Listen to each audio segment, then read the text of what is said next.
All right, guys, today we have some very exciting PlayStation news to go over and talk about. I want to dive right into it, but before I do, please do me a big favor and hit that like button to help this video out and show it your support. I would greatly appreciate that. Now, the first topic we're going over is one that I think many of you might be very excited to hear about, and it has to do with Silent Hill once again. Now, don't jump to any conclusions. I do not want anybody to walk away from this video getting their hopes too high, but I would be remiss if I didn't make you guys aware of what is going on here or what is being said. And I'm going to allow you to kind of make what you will of it so you can come to your own conclusion. I'm going to tell you what I think about what we're hearing here. So what am I talking about? Well, we have the original Silent Hill composer Akira Yamaoka saying some very interesting things. Akira Yamaoka, the composer of Silent Hill and the recent Xbox title The Medium, has teased that his next project will be revealed, quote, sometime around the summer, unquote, and that the project might be a game, quote, people have been hoping to hear about, unquote. So I don't know about you, but when I read about this, and maybe I'm just thinking too one-dimensionally here, the first game that popped into my mind, hands down, is he's talking about Silent Hill. What other game could this individual be talking about when he says this? Now, with the first thing he said about the next project he's working on being revealed sometime around the summer, that's not as big of a deal to me in it of itself, because that could be anything, right? And one thing we do know is that around the summer is when these big announcements happen. That's when E3 normally happens. That's when Sony's probably going to hold their next big future of gaming event, whatever they're going to call it. Same with Microsoft. So there's that. But when he said this is a game that people have been hoping to hear about, I mean, guys, what else could he be talking about? And I'm genuinely asking that. If there's another title that you think he could be referring to, again, this is the composer of Silent Hill. So a very reliable and credible source here. He's not obviously coming out here and saying, oh, in the game Silent Hill. That's not what he's saying. But I mean, what else could it be? What else could it be? Maybe I'm just losing my mind because that's how much I want to see Silent Hill come back, and I want the Silent Hill project to actually turn out to be real, but I just find this extremely suspicious. And again, it's just something that I felt as though I had to make you guys aware of, because he might not be talking about Silent Hill. But if he's not, then I gotta say, he is just using some very poor wording here, given the amount of rumors that have been circulating over the past year that everybody involved in the gaming industry is well aware of. Everybody involved in the gaming industry knows that Silent Hill has been rumored to make a comeback for some time now. So for him to say something like this, I don't know why he would say this if he wasn't referring to this Silent Hill PlayStation 5 project that's apparently been in the works for a little while now. So yeah, let me know in the comments. Do you think that that's what he's referring to? Or is there another title that he might be referring to that maybe I'm just not thinking of right now? Let me know down in the comments below. But we're going to move on and talk about something that is equally as exciting in my opinion. And this time it's not so much of a rumor. It's more that we have to kind of figure out what exactly Sony may be talking about here, because Sony has recently made it clear that they plan to ramp up their investments that they're going to be making in the entertainment space. And it's worth noting that they're saying this at a time when we're hearing nothing but rumors left, right, up, down, and center about how all of these gaming companies and these big platform holders are looking to make major acquisitions.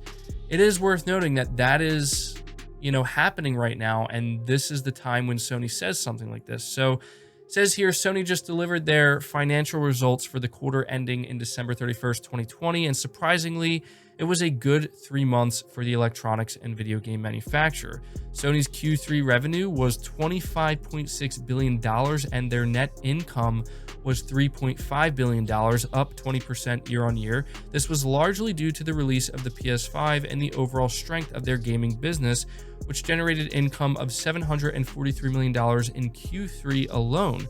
So what is Sony going to do with all the extra cash they have kicking around?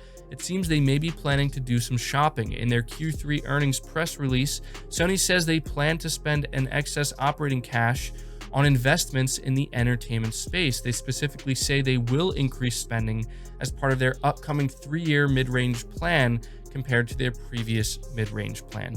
Now, obviously, that's worded a very specific way where it's not Sony coming out and blatantly saying, hey, we plan to make more studio acquisitions. But make no mistake, in my opinion anyway, this is Sony making it very clear at a time like this that they are maybe getting a little bit more serious about trying to make some bids, or at least prepare themselves to, or prepare their investors, I guess, to kind of expect that they may end up making some significant offers in the future themselves, even though they did go on record multiple times saying that they do prefer organic growth and that's what they're best at. And I do agree. I think Sony right now is in the best possible position where they have IP that they own that is very beloved, and they have the talent, and they've been doing a great job growing their studios organically, and they're going to continue that. But we have to look at something like Insomniac Games. If Sony was just completely dead set on only doing organic growth, then Insomniac Games would have never been folded into PlayStation Studios. But they realized that it just makes too much sense. And look at what Insomniac Games is already doing for Sony and has already been doing for Sony. It just makes sense.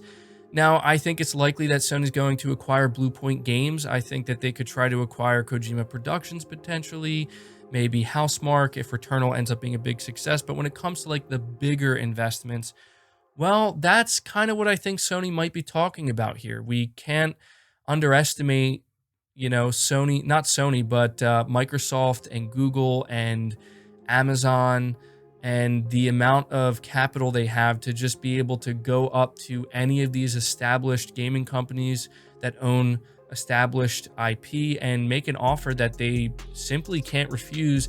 That is something, whether we like it or not, whether Sony likes it or not, that they have to pay attention to. They really do. I saw some people saying recently that Google is no longer a threat because they just announced that they're closing down all of their first-party studios, which I'll probably talk more in depth about that during the next episode of Press X podcast this Sunday. But I think what people don't understand is the reason why Google is doing that is because they've kind of decided that instead of making their own games, they're just going to go buy their exclusives. And that's even more concerning to me. And maybe this is something that Sony is becoming more aware of.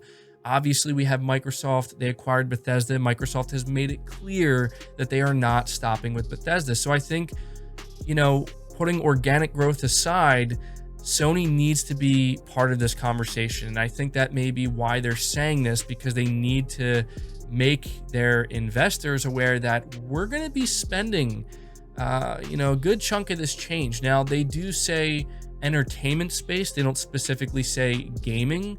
They don't use the term acquisition of any sort. But still, if you think about what makes Sony as a company the most amount of money, it's the gaming space by far. And that's what they're going to want to continue to invest in more so than any other division that they, currently have. It just makes the most sense.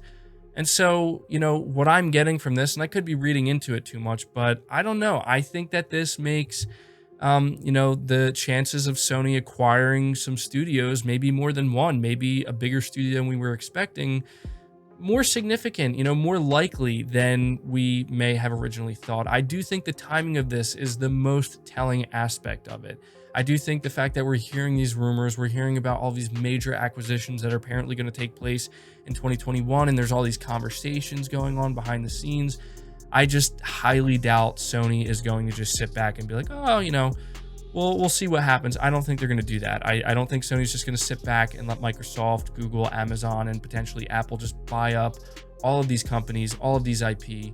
And one last thing I do want to make you guys aware of that I think does kind of fall in line with this is the news just came out that apparently Sony takes a 1.9% stake in From Software's parent company. Now, this is kind of a big deal because it's Sony, again, kind of showing that they're trying to, keep themselves aligned with these companies. Like, the chances of Sony just buying From Software, not very likely. However, things are looking pretty good with this announcement. So Kadokawa Corporation, the parent company of Bloodborne and Dark Souls studio From Software, has formed a, quote, capital alliance, unquote, with Sony.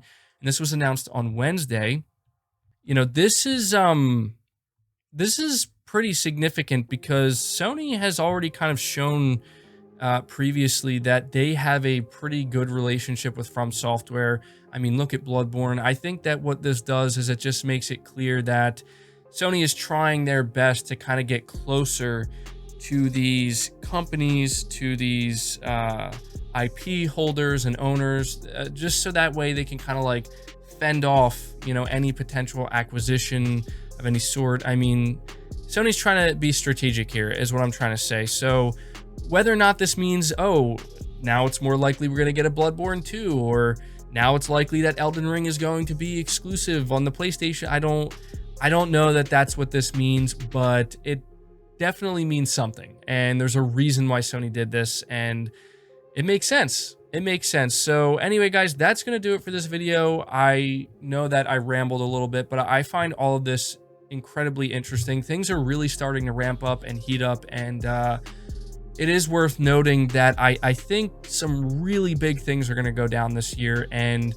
there is clearly a lot going on behind the scenes. Like, that it goes way beyond just, oh, this new game's in development and it's going to be announced. We're talking about major studios, major IP being bought up by these different companies, and you know, Sony has to make sure that they are at the forefront of everything that's happening here. And I think that what we just went over is a clear indication that they are not just going to sit back and let these other, you know, mega corporations that are much richer than them buy everything up. They're going to try to play to their strengths. So, and I think them doing this with From Software's parent company is a good indication of that. Anyway, let me know your thoughts about this down in the comments below. I will be very interested to see what you guys have to say. Make sure you leave the video a like if you enjoyed it, subscribe if you're new, hit the bell notification icon, and feel free to share this video out on top of all that. But until next time, guys, take care.